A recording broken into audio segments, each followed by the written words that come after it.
नमस्कार दोस्तों, स्वागत है आप सभी का आपके अपने YouTube channel the study world में। आज 10 जनवरी है और ये जो 10 जनवरी की तारीख है ये पूरी दुनिया में विश्व हिंदी दिवस के रूप में मनाया जाता है। आइए आज के इस लेक्चर में समझते हैं कि विश्व हिंदी दिवस कब से प्रारंभ हुआ, कब से मनाया जा रहा है, इसकी हिंदी को लेकर के जो कि हमारी मातृभाषा है और हमारे देश की जो है वो राजभाषा है, इसको लेकर के हिंदी को प्रोत्साहित करने को लेकर के विश्व जो हिंदी दिवस है उसकी क्या उपादेयता है, उसकी क्या प्रासंगिकता है, ये सब इसी वीडियो लेक्चर में जानेंगे। इससे पहले कि मैं विश्व हिंदी दिवस के बारे में अपनी बात को और आगे बढ़ाऊं, मैं आपको शुरू में ही ये स्पष्ट कर दूं कि जो हिंदी दिवस है और विश्व हिंदी दिवस है ये दो अलग अलग तिथियां हैं। विश्व हिंदी दिवस आज की तारीख यानी 10 जनवरी को पूरी दुनिया भर में सेलिब्रेट किया जाता है और जो हिंदी दिवस है वो 14 सितंबर को सेलिब्रेट किया जाता है, सितंबर के महीने में 14 तारीख को।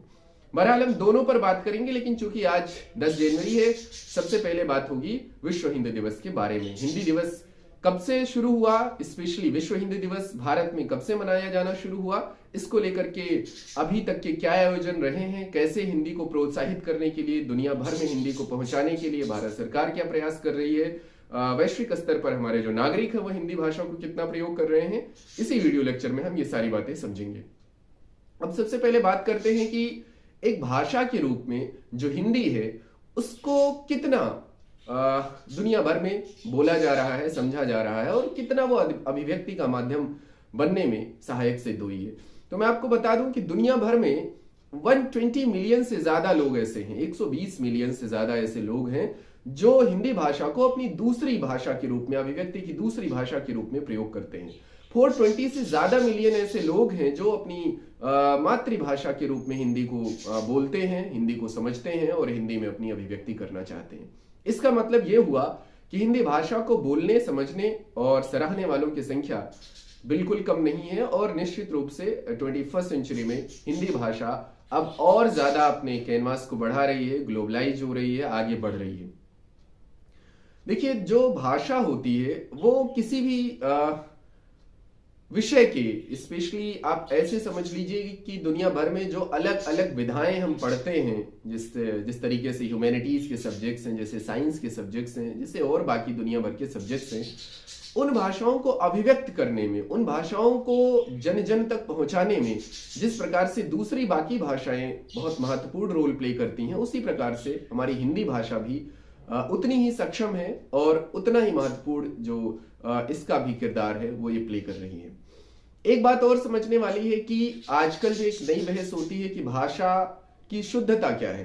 भाषा की शुद्धता का मतलब ये हुआ कि जो भाषा है वो अपने समाज, अपने दौर, अपने समय, अपने तमाम मूल्यों को लेकर के आगे बढ़ती है। अब इसका यह मतलब हुआ कि जिस तरीके से समाज में प्रवृत्तियां बदलती हैं, जिस तरीके से सामाजिक परंपराएं, सामाजिक कार्यविधियां बदलती हैं, उसी प्रकार से भाषा में नए शब्द जुड़ते हैं, उसी प्रकार से भाषा में जो नई चीजें होती हैं वो जुड़ती हैं। तो कहने का मतलब ये हुआ कि आज के 300 साल पहले जो भाषा बोली जा रही थी, जो हिंदी बोली जा रही थी, उसका स्वरूप कुछ और रहा होगा, कुछ और था, और आज की जो हिंदी है, जो आज पूरी दुनिया भर में बोली जा रही है, उसका स्वरूप कुछ और है। यहां मैं बात कर रहा हूं बोलने में, यानी अभिव्यक्ति के माध्यम में जो मौखिक रूप से हम हिंदी को शामिल करते हैं अभिव्यक्त करने के लिए एक भाषा के तौर पर।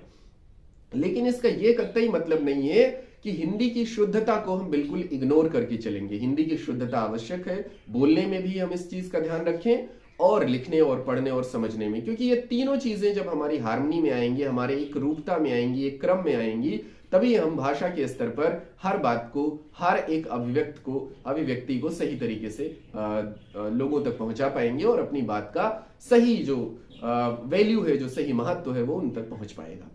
अब बात आती है कि विश्व हिंदी दिवस की जो उपादेयता है, जो प्रासंगिकता है, वो क्या है। तो देखिए, आपके जो देश में जो सबसे ज्यादा बोली जाने वाली भाषा है निश्चित रूप से वो हिंदी है, यानी भारत में हिंदी भाषा व्यापक रूप से बोली जाती है। नॉर्थ इंडिया में तो खैर ये एक तरीके की प्राइमरी लैंग्वेज के तौर पर प्रथम भाषा के रूप में बोली जाती है। बाकी आंचलिक और भाषाएं हैं और भारत की संविधान में आपको पता ही है कि 22 भाषाओं को जो है वो शॉर्टलिस्ट किया गया है, जिसमें हिंदी भी एक भाषा के रूप में और सबसे ज्यादा बोली जाने वाली भाषा के रूप में लिस्टेड है।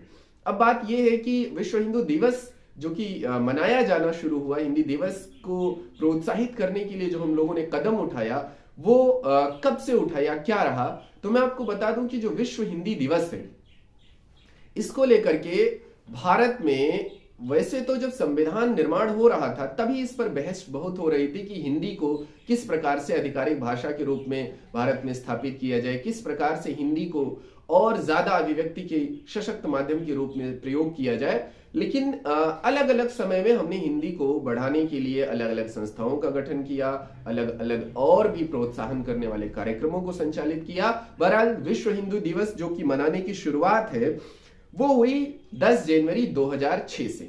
10 जनवरी 2006 से हमने विश्व हिंदी दिवस को मनाना शुरू किया। इसका पहला सम्मेलन जो हुआ था वो हुआ, वैसे तो 1975 में ही पहला सम्मेलन हो गया था, और ये जो 1975 में पहला हिंदी दिवस आयोजित किया गया था ये 10 जनवरी को किया गया था। लेकिन जो मैंने अभी बात बताई कि 2006 से इसको मनाने का कार्यक्रम शुरू हुआ, तो उसका सिर्फ इतना मतलब है कि 1975 में जो नागपुर में 10 जनवरी को विश्व हिंदी दिवस सेलिब्रेट किया गया था, जिसमें 22 से ज्यादा दुनिया भर के देशों ने अपने प्रतिनिधियों को भेजा था, ये हिंदी दिवस ऑफिशियल तरीके से यानी भारत सरकार द्वारा जो है वो शुरू नहीं किया गया था। भारत सरकार द्वारा आधिकारिक रूप से 10 जनवरी 2006 से भारत में विश्व हिंदू दिवस को मनाए जाने की घोषणा सरकार की तरफ से की गई, यानी कि साल 1975 में इसको शुरू कर दिया गया था, इसका सेलिब्रेशन स्टार्ट हो गया था। लेकिन ऑफिशियली भारत सरकार की तरफ से 10 जनवरी 2006 से इसे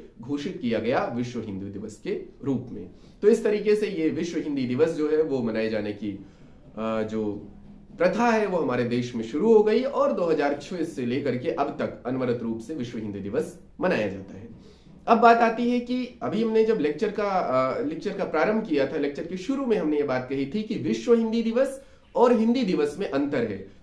अगर हम हिंदी दिवस की बात करें जो कि भारत में 14 सितंबर को मनाया जाता है, तो हिंदी दिवस को मनाने के लिए अगर हम इसके ऐतिहासिक पक्षों की बात करें तो भारत का जब संविधान निर्माण हो रहा था, आपको पता है कि हमारे यहाँ संविधान निर्माण की प्रक्रिया 1946 से शुरू हो गई थी, यानी 1946 से हमारे संविधान का निर्माण प्रारंभ हो गया था। तो उसी समय इस बात पर चर्चा होने लगी थी कि हिंदी को भारत की राष्ट्रभाषा का दर्जा दिया जाए। कई सारे ऐसे संविधान सभा के सदस्य थे जो ये मानते थे कि हिंदी को आधिकारिक भाषा के साथ साथ एक तरीके से राष्ट्रभाषा का भी दर्जा मिले। तो इसकी बहस उस समय जोरों पर थी। हुआ ये कि जब संविधान बनकर के कंप्लीट हुआ तो 14 सितंबर 1949 इस तिथि से हमारे देश में आधिकारिक रूप से देवनागरी को लिपि घोषित किया गया और हिंदी को आपकी राजभाषा घोषित किया गया। यानी कि ये 14 सितंबर की तिथि इसीलिए बहुत महत्वपूर्ण है क्योंकि इसी दिन को हमारी जो देवनागरी लिपि है इसे आधिकारिक लिपि के तौर पर मान्यता दी गई, और 14 सितंबर की ही तारीख को हमारे यहाँ हिंदी को राजभाषा के रूप में, ऑफिशियल लैंग्वेज के रूप में मान्यता दे दी गई। और इसके बाद हिंदी को हर क्षेत्र में प्रोत्साहित करने के लिए 1953 से 1953 से 14 सितंबर को हिंदी दिवस के रूप में मनाया जाना प्रारंभ किया गया, और जो कि आज भी लगातार सेलिब्रेट हो रहा है। अब बात आती है कि हिंदी को लेकर के संविधान में हमारे कॉन्स्टिट्यूशन में क्या प्रोविजन है। तो मैं आपको बता दूं कि संविधान का जो आर्टिकल 343 है, यानी कि संविधान का अनुच्छेद 343, इसका जो फर्स्ट क्लॉज है, इसके अनुसार ये बात वहीं पर प्रोविजन किया गया है कि जो हिंदी है वो हमारी राजभाषा है, यानी भारत संघ की, यूनियन ऑफ इंडिया की राजभाषा है, और देवनागरी जो है वो हमारी ऑफिशियल लिपि है। तो अनुच्छेद 343 को जरा याद करके रखिए क्योंकि यहीं पर हमारी हिंदी को राजभाषा का दर्जा मिला हुआ है और देवनागरी को ऑफिशियल लिपि की जो है बात की गई है। इसके साथ ही साथ अगर हम बात करें तो हिंदी को लेकर के जो अभी पूरी दुनिया भर में प्रयत्न हो रहे हैं भारत को आगे बढ़ाने को, जो हिंदी एक सशक्त भाषा के रूप में आगे बढ़ रही है, तो उसमें कई तरीके के लोगों का योगदान है। भाषाविदों का योगदान है, व्याकरणाचार्यों का योगदान है, साहित्य में काम करने वाले लोगों का योगदान है, सिनेमा का बहुत इंपॉर्टेंट रोल है। हालांकि इन सभी माध्यमों में अगर आप, हमने जितनी बातें की, इनको अगर आप ध्यान देंगे तो चूंकि अलग अलग जो माध्यमों में काम करने वाले लोग हैं, जैसे जो भाषाविद हैं, उनका काम भाषा को लेकर के, भाषा की शुचिता को लेकर के, उसकी शुद्धता को लेकर के उस पर काम करना है, उसकी ग्रामेटिकल जो एस्पेक्ट्स हैं उनके बारे में विचार करना है, तो उनका कार्य अलग है। सिनेमा का काम है अभिव्यक्ति के माध्यम के रूप में जो जन मुद्दे हैं, मनोरंजन की चीजें हैं, उसको जनता तक पहुंचाना, लोगों तक पहुंचाना, तो उनकी भाषा का जो स्तर है वो अलग है। लेकिन सब मिलाकर के हिंदी को ग्लोबलाइज करने में, हिंदी को दुनिया भर में पहुंचाने में निश्चित रूप से योगदान दे रहे हैं। मैं आपको हिंदी से जुड़े कुछ फैक्ट्स आपको बता रहा हूं, ये बहुत इंपॉर्टेंट है, कई बार कई एग्जामिनेशन में पूछे भी गए हैं।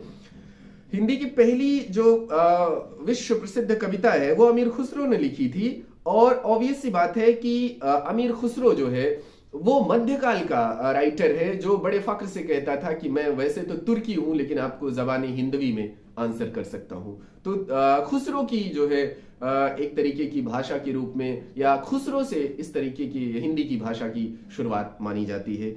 इसके अलावा एक और रोचक किस्सा स्वतंत्र भारत के बाद का है, जिसमें 1977 में अटल बिहारी वाजपेयी साहब ने संयुक्त राष्ट्र में अपना भाषण हिंदी में दिया था, तो ये भी बड़ा हिंदी को गौरवान्वित करने वाला क्षण है। इसके अलावा अगर हम बात करें तो ऑक्सफोर्ड डिक्शनरी में कुछ ऐसे शब्द हैं जिनको मान्यता दे दी गई है और उन्हें शामिल कर लिया गया है, जैसे अच्छा, सूर्य नमस्कार, इस तरह योग, ये सारे टर्म जो है वो हिंदी के अब as it is Oxford dictionary ने शामिल कर लिए हैं।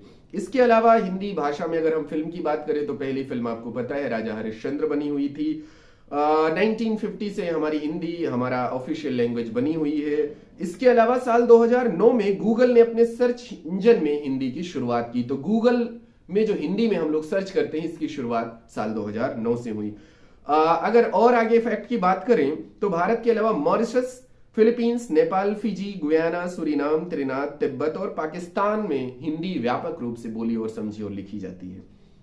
इसके अलावा दुनिया की कई बड़ी यूनिवर्सिटीज हैं जिसमें हिंदी पढ़ाई जाती है। उदाहरण के तौर पर वाशिंगटन यूनिवर्सिटी में, जो कि अमेरिका की यूनिवर्सिटी है, इसमें हिंदी में ग्रेजुएशन कोर्स और पीजी कोर्स दोनों चलते हैं। लंदन यूनिवर्सिटी में भी हिंदी में ग्रेजुएट और पोस्ट ग्रेजुएट दोनों कोर्सेज चलते हैं। शिकागो यूनिवर्सिटी में भी 1 साल, 2 साल और 4 साल का कोर्स चलाया जा रहा है हिंदी भाषा को लेकर के।